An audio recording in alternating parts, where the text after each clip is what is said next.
சீராக்கின் ஞானம் 18ஆம் அதிகாரம்.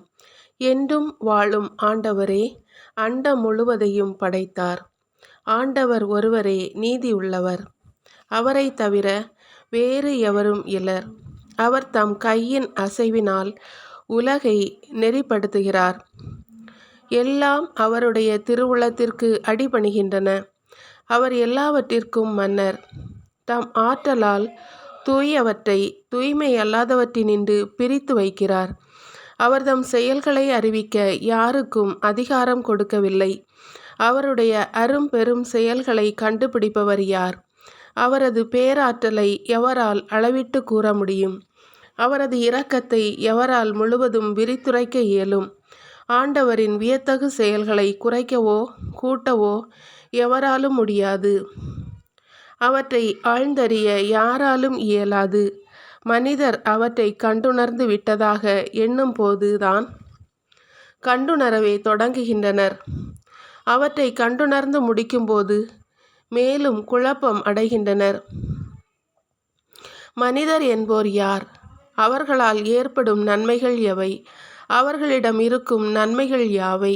தீமைகள் யாவை? மனிதருடைய வாழ்நாட்களின் எண்ணிக்கை கூடிப்போனால் 100 ஆண்டுகள். நித்தியத்தோடு ஒப்பிடும்போது அந்த சில ஆண்டுகள் கடல் நீரில் ஒரு துளி போன்றவை, கடல் மணலில் ஒரு துகள் போன்றவை. இதனால் தான் ஆண்டவர் அவர்கள் மீது பொறுமையுடன் இருக்கிறார். தம் இரக்கத்தை அவர்கள் மீது பொழிகிறார். அவர்களின் அழிவு இரங்கத்தக்கது என அவர் கண்டறிகிறார். அளவுக்கு மிகுதியாகவே அவர்களை மன்னிக்கிறார். மனிதர் அடுத்திருப்பவருக்கே இரக்கம் காட்டுகின்றனர். ஆண்டவர் எல்லா உயிருக்கும் இரக்கம் காட்டுகிறார். அவற்றை கண்டிக்கிறார், பயிற்றுவிக்கிறார், அவற்றுக்கு கற்றுக் கொடுக்கிறார். இடையர்கள் தங்கள் மந்தையை தங்களிடம் மீண்டும் அழைத்து கொள்வது போல அவரும் செய்கிறார். தாம் அளிக்கும் நற்பயிற்சியை ஏற்றுக்கொள்வோர் மீதும் தம் தீர்ப்புகளை ஆர்வத்துடன் தேடுவோர் மீதும் இரக்கம் காட்டுகிறார்.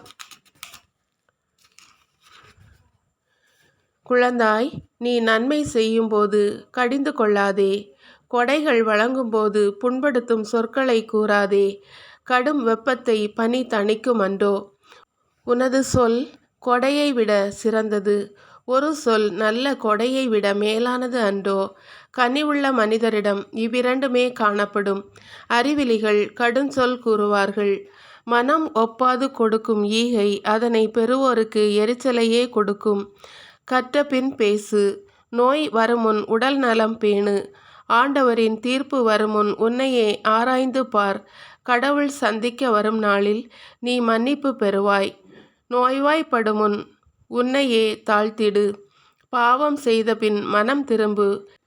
நேர்ச்சையை தகுந்த நேரத்தில் செலுத்த எதுவும் தடையாய் இருக்க வேண்டாம்.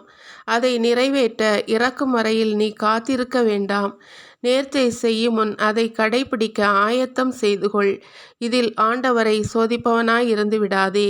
இறுதி நாளில் வரவிருக்கும் அவரது சீற்றத்தை நினைத்துக்கொள். அவர் தம் முகத்தை திருப்பிக் கொண்டு பழிவாங்கும் நேரத்தையும் எண்ணிப்பார்.